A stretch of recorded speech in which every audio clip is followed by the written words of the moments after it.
in the fact that not all men are great men, and You pick them. toxicity and You pick them. dysfunction. You pick them. Absolutely, So I don't want to absolutely. hear it. I don't want to hear it. I don't want to hear how all men aren't great men. You pick who you let in your body, and you pick who you I, make a baby for. So I don't want to hear how bad they are because I'm sorry. no, I I'm know not. too I'm many. not. I So wasn't what's going the there. question? Not all men are great men.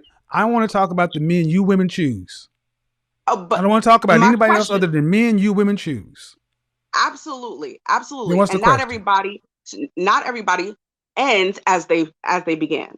That's the field I'm So in, what's the right? question? Not What's the So my question? question, okay, so my question for you is, how do you add that variable into the advice that you're giving people? So if you're telling Hold people on, that like stop. How do I add what variable in? That what's the variable? that you have to like have a two-parent household and be married and for somebody to somebody, and because that's what it should be. Like that's what you're saying, like that should be a No. rule. Yeah, I don't know what you think you just said, but I need you to ask you. You ask me to answer a question. What variable are you asking me to add in? The variable of toxicity, dysfunction. Toxicity uh and dysfunction have no. Oh, look, ma'am. okay. You're talking about the toxicity. You pick.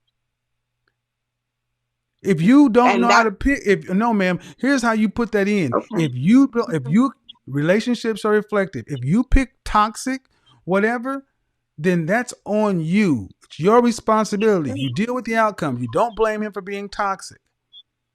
And That's if that's fair. what you picked, that's your problem. That's fair. I agree. So I'm not going to add it in the variable for over people over here. I'm going to say pick better. But see, picking better requires you to have a calibrated picker. Picking better requires you to actually have somebody helping you guide you and outside of your own feelings of what you want and subjective truths. Picking better requires picking stuff that's not atavistic, that he's hot, he's got a six pack, he got a big Johnson. No, he's boring and got a job in a 401k and potential. See, you ladies, women have known how to pick since the beginning of time. It's just in the last 50 years, you ladies have just tried to pick based upon your feelings and your and what makes you happy. And it doesn't work. You pick the worst and you reproduce with them. See, the problem is not picking them in. The problem is reproducing with them, making children with them, and then throwing this chaos out into the community and then asking men like myself and everybody else to address it later. Don't have their babies. Fair Have all enough. the sex you want to with toxic men. Don't make babies with them. Pretty simple. Fair enough. Especially Hello, everybody. Welcome back to the Talk Podcast. Let's go straight to it. So, the video you just saw is a very short clip of the whole entire video. You guys can look it up when you go on Kevin Samuels. This lady was in a relationship, not married, to her ex man, who she refers to as being problematic, very toxic, but still she has 3 children with him. They've been together for at least 10 years, and all this time she decided to stay. This man that she chose is, in her eyes, the bad guy, and she doesn't see where she should be held accountable as well. So first is, we women, we pick the man we want to be with. There is no one for forcing you into a relationship, into a marriage, or even into having children. She picked a guy that she wanted to be with for whatever reasons. He made her feel good. Maybe he was attractive. He was the cool guy. Only God knows, but she made that choice. She never required marriage. She never required a committed relationship, but still chose to have 3 children with this so-called toxic man. And in the full video, she always goes back to, I don't know if she thinks it sounds better, that she didn't choose this 3 times. She chose it twice, meaning she got pregnant once, and the second time she got pregnant, she got twins. But that's not making it any better, because the truth and the point is that you chose this man, you stayed with this man for a very long time, and now complaining about him. And that's the problem that I personally also have with women, that we lack accountability. We make our choices, and when it goes wrong, it's so much easier for us to just point the finger at someone else instead of looking at what we actually did wrong. Going on into this video, he asked her, what are you going to teach your children? Like, you've learned from your mistakes. What would you tell your children is the right thing to do? She has 2 boys and 1 girl. And her response was, she's going to tell her children to do what they think is right for them. No, this shouldn't be the right answer. The right answer should be, with knowing what I've gone through, with knowing how, the mistakes that I've done, the outcome, I would tell my children that going into a relationship, you need to require certain things. You need to have commitment. Going into a relationship, especially as a woman, I would tell my daughter, don't get pregnant without being in a marriage. Don't just have sex unprotected with any guy. Like, all those kind of things, because at the end of the day, you are the one facing those consequences. But in Black culture, in our community, wherever you are, you see this a lot, that it's so much easier for women to just have relations with a man. They always have this idea for, you need to go for the bag. You just want to have fun. You want to be with someone who makes you feel a certain way. But the seriousness of a relationship is completely looked over. So there's no urgency for marriage, but at the same time, you would hear those, and as she is as well, she has a master's degree in clinical science, meaning she's like a therapist or something, but I don't know, obviously she didn't make the clearest choices in her own life, but that's just a whole different topic on its own.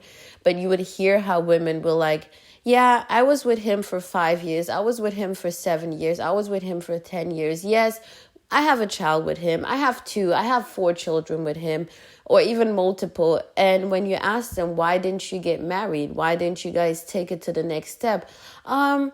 Yeah, he was toxic, or we weren't compatible, or we were not good for each other. He was a bad man, or he was a waste man, and like just all those crazy things. But then you ask yourself, okay, he was this he was this unproductive man. He was this toxic man. He was this bad guy. You were not compatible, but he was good enough for you to have a child. Like, can we make it make sense? It's like the people who suffer from this at the end is, first off, the children, because they come into this world not having a stable home, and then the society in general, our community in general, because we are just more and more producing people who have issues. And everyone knows this. Of course, there are some children who are raised by single parents, mom or dad, who are living their life perfectly fine. But that's a tiny minority. We all know that children who come from single households, especially single mothers, they have a lot of traumas, and it's just unfair to the child, right? We're not talking about these situations where, I'm sorry guys, I'm a bit sick.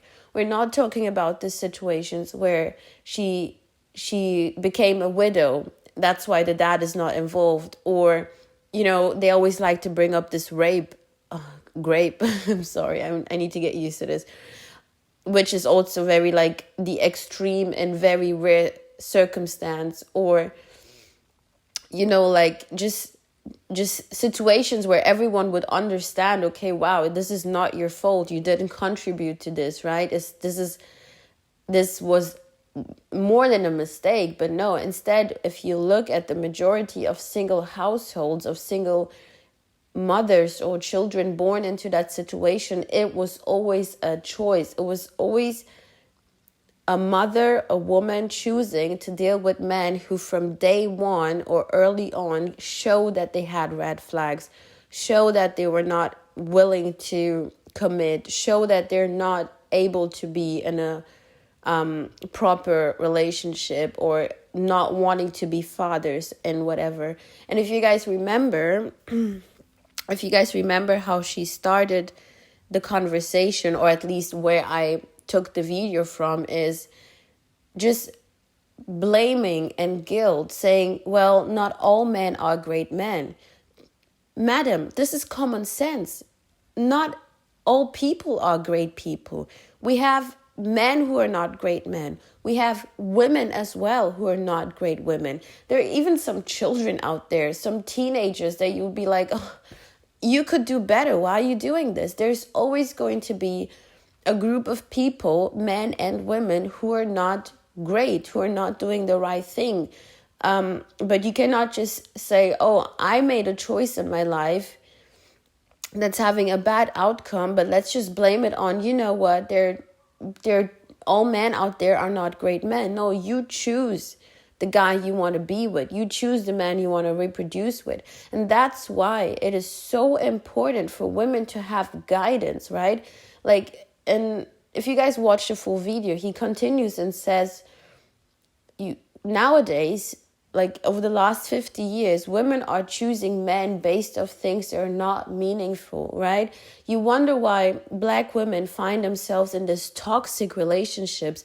This is not to bash anyone, but if you ignore all the men in front of you, possible suitable men who have a job, who are respectful, who treat you kind, who dress responsibly, no, they jump over those men and they go pick guys with the fake blinking chain, people who are obviously into gang life, or guys who are selling or doing drugs, or just intentionally picking the wrong guys and complaining afterwards. And those men, look, they can choose to live the way they want. That doesn't necessarily make them a bad human being for the lifestyle that they chose. Of course, we can argue about that, but there are things that could offer you a greater outcome, but we ignore them and we choose fun, we choose swag, we choose, I don't know, it just doesn't make sense. And we need to address this. We need to address this because, I mean, everyone who's lived their life, good for you. You cannot go back in time. But at least what we can do, and what I would hope people, women especially, would do, is to teach the younger generation the right things. To be honest to them and say, look, if you go this way, at the end you can make your own choice. But if you go this way, this can possibly be your outcome. And the probability of it turning out this way is quite high because of this and this and this. Like, we always like to look for the exceptions and just disregard the rules, but that's not how life works. As you can tell, guys, I'm really passionate about this because it breaks my heart to see how women are taking their chances away and just sitting there complaining, but even worse, putting their children at disadvantage. It doesn't make sense. And really, we need to stop. As a people, we need to educate each other for the things that are really true, things that are meaningful. Oh gosh, guys, have a nice one.